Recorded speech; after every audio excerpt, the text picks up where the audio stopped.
আজকে একটি মাসালা তেলের পিঠার রেসিপি নিয়ে আপনাদের সামনে চলে এলাম। আপনারা সবাই প্লিজ ফুল ভিডিওটি দেখবেন। যারা ইউটিউব থেকে দেখেছেন সাবস্ক্রাইব করে দেবেন, আর যারা ফেসবুক থেকে দেখেছেন প্লিজ লাইক কমেন্ট শেয়ার করে পাশে থাকবেন, সবাইকে অনুরোধ করছি।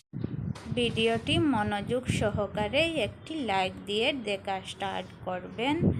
আসসালামু আলাইকুম। প্রাণপ্রিয় বন্ধুরা, কেমন আছেন সবাই? তো লেট না করে চলে যাব আমি রেসিপিতে।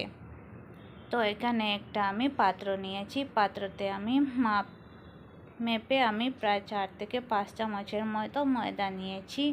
আর এখানে আমি চাল পানি দিয়ে গ্রাইন্ড করে নিয়েছি, ব্যাটার করে নিয়েছি। আর ব্যাটার থেকে আমি কিছুটা ব্যাটার দিয়ে দেব এই ময়দাতে। তো আমি ময়দা অনুযায়ী চালের ব্যাটার দিয়েছি, আর দেখেছি একটু কম হয়েছিল, তাই আরও একটু দিয়ে দিলাম। দিয়ে আমি চামচ দিয়ে নাড়াচাড়া করছি। তারপর আমি দিয়ে দিচ্ছি এখানে আদা রসুন পেঁয়াজের পেস্ট।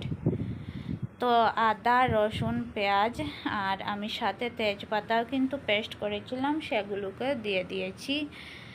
সেগুলো দিয়েছি আমি ধনিয়া গুঁড়ো, তারপর দিয়ে দিয়েছি জিরা গুঁড়ো, তারপর 1 চামচের মতো হলুদ গুঁড়ো, 1/2 চামচের মতো চিকেন মশলা, তারপর মেথি গুঁড়া আমি বেজে নিয়ে কিন্তু গ্রাইন্ড করে নিয়েছি।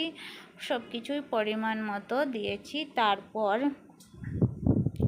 পরিমাণ মতো পানি দিয়ে আমি একটা ব্যাটার তৈরি করে নেব। আর আমি পানি কিন্তু একসাথে দেব না,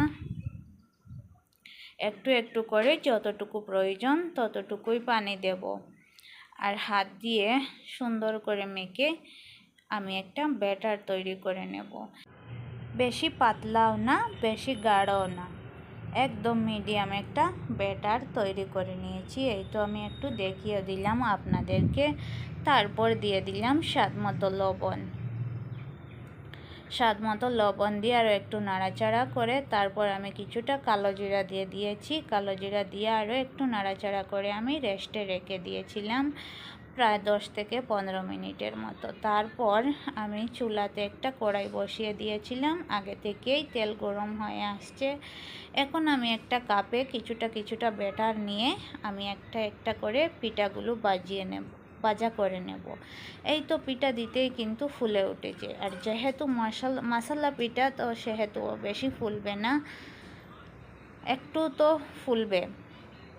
তো যাই হোক, একটু ফুলে ওঠার পর এক সাইড হয়ে যাবে, তারপর অন্য সাইড ফিরিয়ে দিয়ে আরও একটু এরকম চামচ দিয়ে একটু চেপে দিয়ে দেব।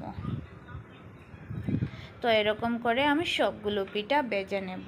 আর এই পিঠাগুলো কিন্তু মাংসের তরকারির সাথে খেতে কিন্তু অসাধারণ হয়, অনেক মজাদার হয়। তো আমার আজকের রেসিপিটা আপনাদের কাছে কেমন লাগছে কমেন্ট করে জানাবেন। এই তো সবগুলো আমার রেডি।